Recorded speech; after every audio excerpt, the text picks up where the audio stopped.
part of each other one day. The future is a blue sky and a full tank of gas. I saw the future. I did. And in it, I was alive.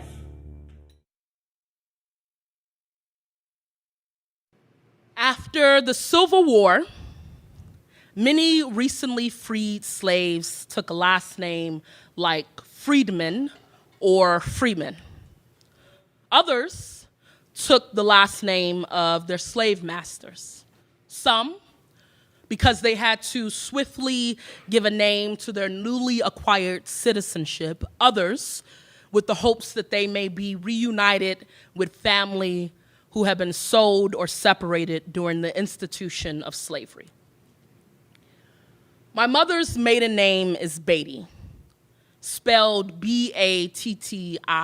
Her family is from Mississippi. My grandmother's name is Bessie Beatty.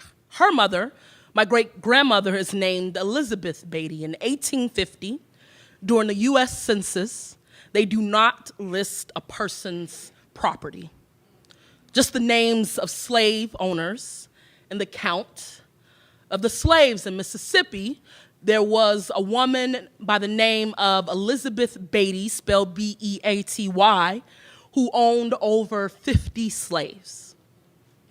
And I wonder if this is the cotton plantation my family roots grew from. I wonder if this is the name my ancestors placed aside their papers and fled the plantation with. Is there a magnolia tree down in Panola, Mississippi that has all of my family's blood? Williams is the most common last name for Black folks. John Williams of the Louisiana plantation owned over 218 Black people. After Williams, there's Johnson, then Smith, Jones, Brown, Jackson. Racial traumas and triggers are a formal greeting when we call our oppressor's name to introduce ourselves.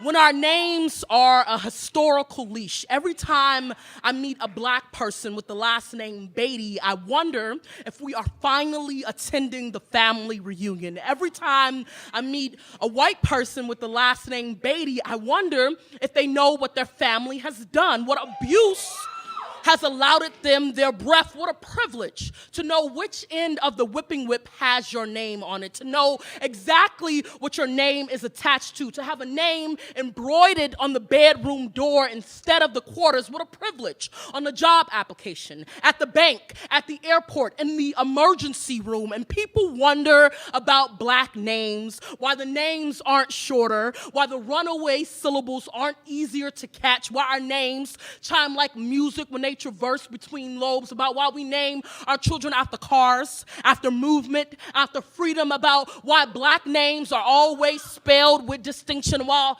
Black names always have a flair. It's because countries who declare independence get to name themselves, because niggas will always know reclamation. And when our names do not have your lineage, when our names are not what you expect, then what did you expect?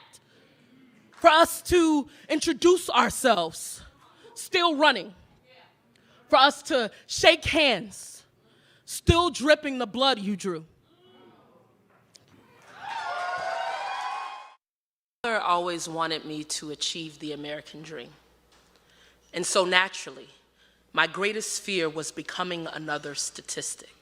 That's why when people ask me about my father, a little part of me goes ballistic. See, let me be realistic. Only 37% of Black kids live with both their father and mother, and all my life I only had one, so I refused to become another high school dropout, success cop out, high on drugs, in love with a thug or a teen mother. But imagine waking up one day and your daddy was gone, like he didn't come home. You couldn't reach him on the phone, and your mother cried tears because she didn't want to raise y'all alone. And they say sticks and stones can break your bones, but let me tell you, growing up never knowing your father can kill you. So until you understand my pain, let me explain that my father was not just another fucking statistic. He didn't get killed by no gun. He ain't sell drugs or commit no crime. He wasn't locked up doing time behind bars in jail. He didn't say to hell with his family and walk out on my mother. Hell, he bought us the house we lived in, so I knew that he loved her. He wasn't on no domestic violent type shit. He wasn't on no cheat and remain silent type shit. No, my father was an immigrant.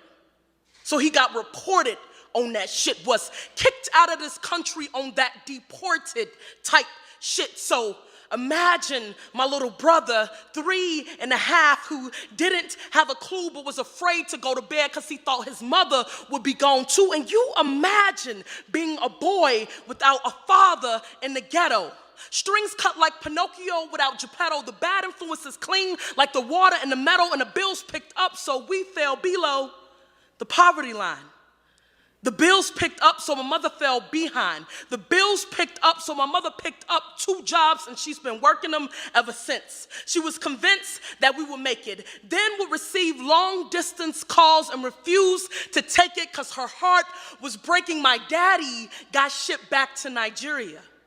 So my heart still aches for the green, white, green. Fuck your red, white, and blue. Makbai, Jue, and Kilo, we are the only Yoruba synthesis I knew. I grew up without a daddy, because my daddy was an immigrant. Reason number 54 why I hate the government. Fuck your land of the brave and your home of the free. You motherfuckers took my daddy from me, and yeah, we still talk like once a week, and I listen as he holds back tears, apologizing for the decades he has missed. Tells me how he wished he could have kissed me goodnight. Tells me how he begged and pleaded with him to let him stay, but how he's proud anyway, because I graduated a couple of Mays ago, so fuck your statistics. I'm optimistic. I picked up the pieces of a broken dream because it seemed to demean my father's worth.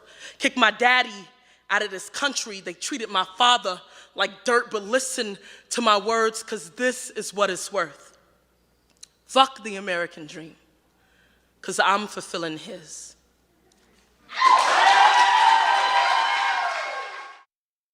I was doing a feature at a college in Boston, and afterwards, this guy with a long, shaggy, blonde ponytail comes up to me, and he says, "Don't be offended when I say this, but you remind me of Biggie Smalls."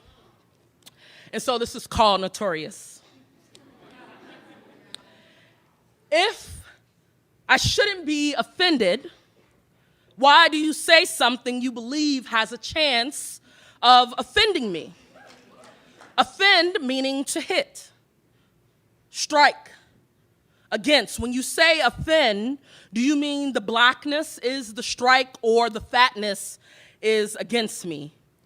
He says this, and I become who he believes I am.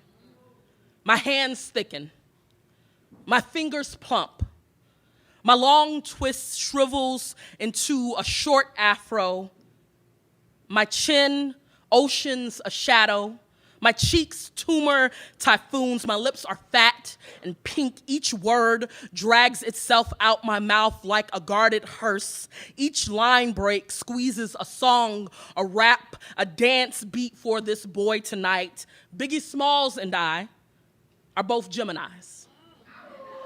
We are both twins of each other. We both tar, dark, thick. It's a wonder how we heave and heave and heave and stand behind a mic at all. We all black and ugly as ever. However, we spell well, B-I-G, all rhyme and good time. We both love it when you drive by and call us Big Papa. Ain't you ever been popped off, been shot at, been blown up like the World Trade? Don't you like your meat center medium? Brown skin, riff, red nectar running off the curb of the plate. The difference between a fat black nigga rapping and a fat black dyke poeming is in the cadence of the eulogy spit. Or the difference between a fat black nigga rapping and a fat black dyke poeming is in the sway of the women who love to love them back. It is September 2016. I'm on a stage in Texas, reading poems outdoors. Perspiration jogs from my tight curls and finds shelter along my lips. My underarms are literally a swamp. And still, I do a rap I wrote. And they laugh. Despite the heat, they sing along. Hands reach up in surrender. I am a secular God, a holy, holy ghost. Words jetting out like jamboree, and I worry I look too much like a concert, like Black Joy leaping, like a hip-hop song in the 80s, a house party walled in saturation like summertime, like somebody, everybody want to be a part of, like a sweet jam, sweating, blasting, juicy.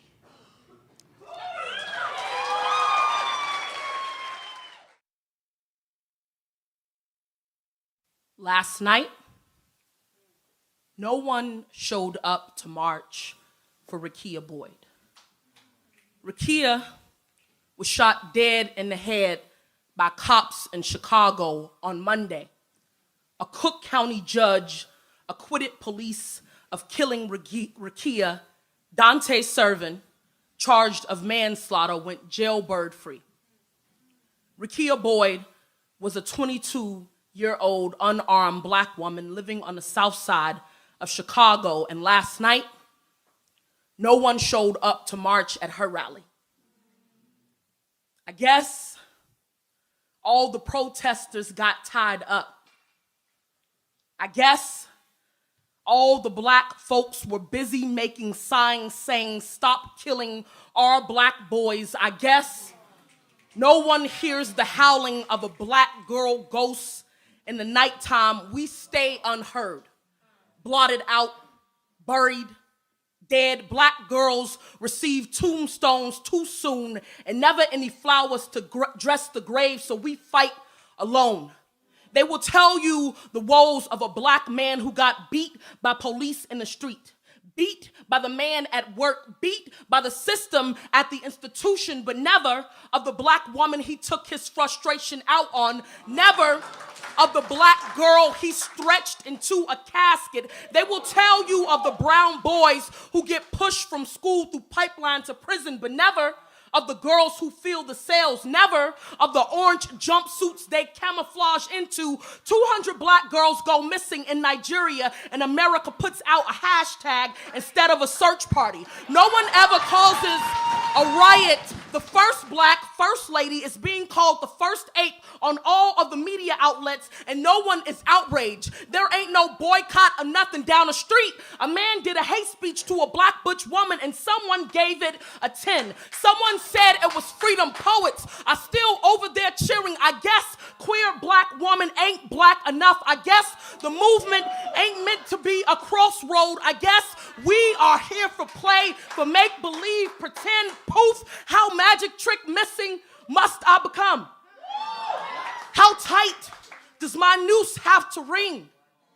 How long does my body need to deteriorate before anyone can smell it rot? If a Black boy gets shot by the cops, isn't that a tragedy? Ain't it the blues? Isn't it a misfortune if a Black girl gets killed by police and the killer goes free? Does anyone notice? Do you still call it a lynching? Is her rally just a rehearsal? Ain't that why no one ever shows up?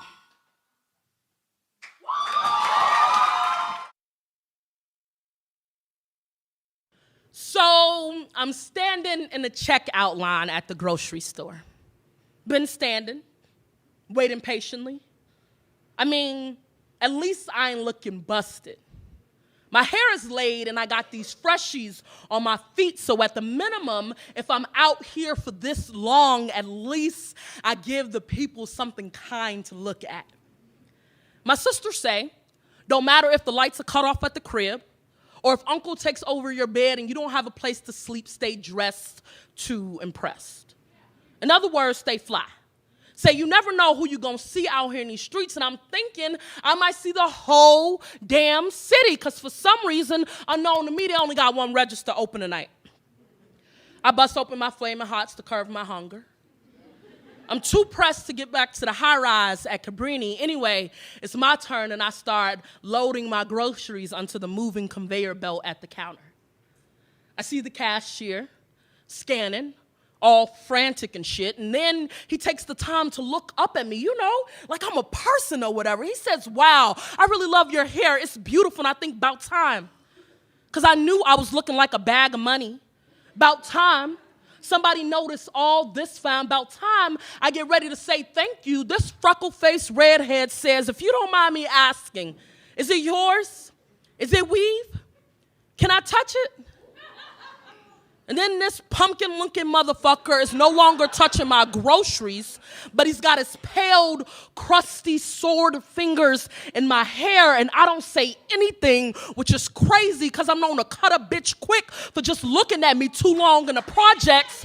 But here, I feel stiff, like a brick high-rise building or a redwood coffin, like the black dress they buried my mother in, like my brother.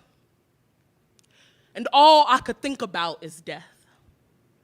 I mean, I could feel his fingers in my hair, but I think I'm dead. And I wonder if I ever belong to me anyway. I wonder if I'm just a beautiful thing meant for the world to make theirs. I think about how I gave myself something kind to look at in this ugly world. Now he gonna go and touch it and make it his too. I think I must not belong to me. I'm his too. He touched the whole world and it's his too. I wish I was kin to Medusa right now. Wish my hair would grow heads and bite his fingers bloody and he would jerk back his hands. I wish my hair could morph into switchblades, machetes, or knives. I wish each strand was a rope so I could hang each of his fingers to death, levitate his hands from my scalp. Don't he know my scalp is holy ground? My hair is black magic. I think I'll put a spell on you, boy. I scream to no one as I hand him the money.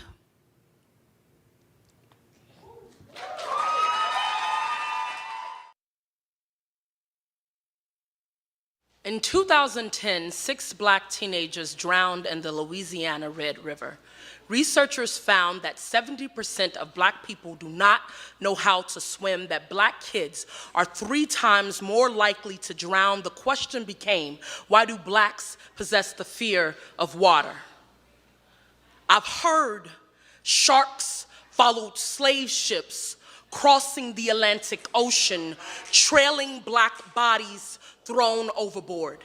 I heard during slave time, white masters refused to let blacks learn them to swim because a swimming slave could get away, could swim to freedom, could figure out a way to wade in the water. I heard that little black kids ain't nothing but gator bait. Gator bait let you catch an alligator so big, so vicious, it bite like racism. Black mamas be like, keep your kids out the water, it ain't safe, child. I heard a Jim Crow North and a Ku Klux South kept coloreds out of public swimming pools and off public water fountains. I heard they hose niggas down with a firefighter water hose like you hose down a rabid dog in the summertime heat of New Orleans. I heard come hell or high water, they were gonna watch niggas drown in a hurricane down south. Heard they knew the levees was gonna give in and break, knew the waters was coming to wash niggas away. Tell me, how do a nigga keep their head above water if niggas can't swim? Niggas can't doggy paddle, niggas can't tread water, niggas jump but never jump in. I sprint, you swim, niggas can't float, our bodies too dense. We don't fuck with the rain cause I had just got dead. I heard yesterday in Detroit they cut the water off. I heard the water don't run. I heard the faucets run dry. I heard kids are dehydrated, niggas is thirsty. Heard they've been gasping for air, been drowning in oppression for what feels like forever. Ever since crossing the Atlantic, been feeling lost at sea, been feeling like a fish out of water, like a body sinking in the deep end, like treading troubled waters and drowning.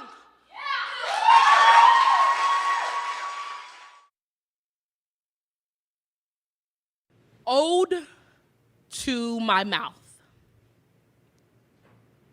Mouth, a basket.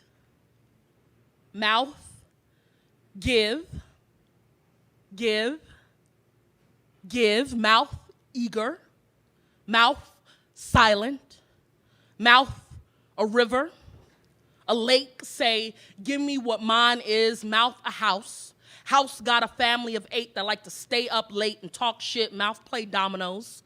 Mouth, curse. Mouth, pray. Mouth, come from my mama mouth. My mama mouth, big. Mama mouth, don't stop moving. Mama mouth, run off.